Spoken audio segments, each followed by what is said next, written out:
পানিহাটিতে তৃণমূলের সভা মঞ্চ থেকে নাম না করে অর্জুন সিংকে আক্রমণ করলেন মমতা বন্দ্যোপাধ্যায়। তিনি বলেন, কেউ কেউ ভাবছে ব্যারাকপুরে হেরে গিয়ে দমদমে কিভাবে দাঙ্গা করা যায়।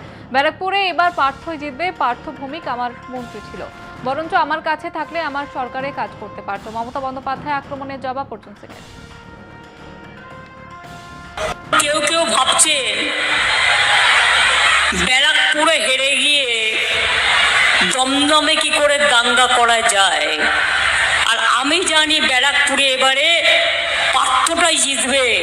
পার্থ ভৌমিক আমার মিনিস্টার ছিল, বরঞ্চ আমার কাছে থাকলে আমার সরকারে কাজ করতে পারত। যাই হোক, বিজেপির সাথে লড়বার জন্য এই সমস্ত ছেলেদেরও প্রয়োজন।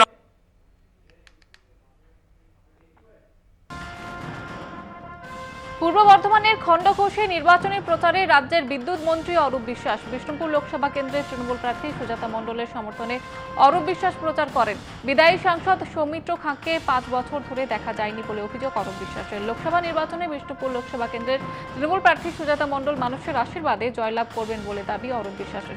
এদিন সভায় উপস্থিত ছিলেন রাজ্যের আরেক মন্ত্রী স্বপন দেবনাথ, জেলা তৃণমূল সভাপতি রবীন্দ্রনাথ চট্টোপাধ্যায় প্রমুখ।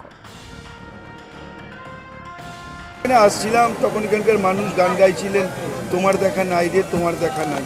বিগত 5 বছর এখানকার যিনি সাংসদ ছিলেন তাকে কেউ পাননি। এই অঞ্চলের কোনো উন্নয়নে তিনি সামিল হননি, মানুষের পাশে সুখ দুঃখে সামিল হননি। তাই আমাদের যিনি প্রার্থী সুজাতা মণ্ডল এবার বিপুল বিপুল ভোটে মানুষের আশীর্বাদ এবং সমর্থন পান। এখানে আসছিলাম তখন এখানকার মানুষ গান গাইছিলেন।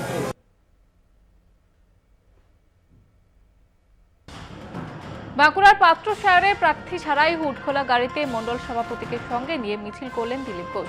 কাঁকরডাঙ্গা মোড়ে হুডখোলা গাড়ির ওপরে দাঁড়িয়ে কর্মী সমর্থকদের উদ্দেশ্যে বক্তব্য রাখেন তিনি। বক্তব্যে একাধিক বিষয়ে আক্রমণ তৃণমূলকে। যারা হিন্দু সমাজের পিছিয়ে থাকা তারা এ ক্যাটাগরি হওয়া উচিত, তাদের বি ক্যাটাগরি করা হয়েছে। সংখ্যালঘুদের এ ক্যাটাগরি করে, এটা সংবিধান বিরোধী।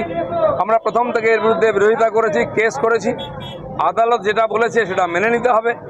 এই সরকারের উপরে একটার পর একটা পেরেক পড়ছে কফিনেতে আদালত থেকে, কারণ এতদিন যা করেছে অনৈতিক অসাংবিধানিক কাজ করেছে। এখন ভগবান ওর বিরুদ্ধে চলে গেছে। কোর্ট কাচারি আদালত থেকে আরম্ভ করে সংবিধান কিছুই মানেন না উনি। আজ দেশের সাধু সমাজ তাদেরকেও অপমান করছেন। ভগবান তো। প্রচারের শেষ দিনে কয়েকশো টোটো নিয়ে প্রচার সারলেন মেদিনীপুর লোকসভা কেন্দ্রের তৃণমূল প্রার্থী জুন মালিয়া। টোটোয় চড়ে প্রচার করলেন মেদিনীপুর শহরের বিভিন্ন রাস্তায়। যাকে মন চায় তাকে ভোট দেওয়ার আর্জি জানালেন জুন মালিয়া, জানালেন শান্তিপূর্ণ ভোটের কথাও। তো প্রচার সারিনি, 6টা অবধি আজকে প্রচার আছে। আজকেও অনেক চমক আছে।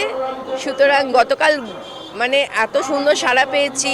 গতকাল আমার সাপোর্টে মহুয়া মৈত্র এখানে ছিলেন, আমার ভাই বিজন ছিলেন, সুদীপ রাহা ছিলেন। এর আগে তো অনেকে এসে চলে গেছে। গতকাল সোহম ছিল আমার সঙ্গে, শালবনী থেকে, সদর থেকে। আমরা 5টা ওয়ার্ড কভার করেছি মেদিনীপুর শহরে। এত সাড়া পাচ্ছি। ঠিক আছে, সব ভালোই ভালোই কাটুক। খণ্ডঘোষে বাঁকুড়ার বিজেপি প্রার্থী সৌমিত্র খাঁয়ের হয়ে প্রচার রুদ্রনীল ঘোষের। সভামঞ্চ থেকে একাধিক বিষয়ে রাজ্য সরকারকে কটাক্ষ করেন অভিনেতা তথা বিজেপি নেতা। আপনার ঘরে যেমন উই পোকা আপনার ফার্নিচার নষ্ট করে দেয়, ঠিক তেমন তৃণমূলের চোরের বাচ্চা চোরেরা আপনার চাল ডাল আবাস বাথরুম বাচ্চাদের খাবার রেশন সবটা কিন্তু চুরি করে নিচ্ছে। তাই আপনার ঘরকে সুন্দর করে সাজাবার জন্য 2024-এর নির্বাচনে আপনাকে এত শক্তপোক্তভাবে ভোট দিয়ে ভারতীয় জনতা পার্টির প্রত্যেকটা প্রার্থীকে।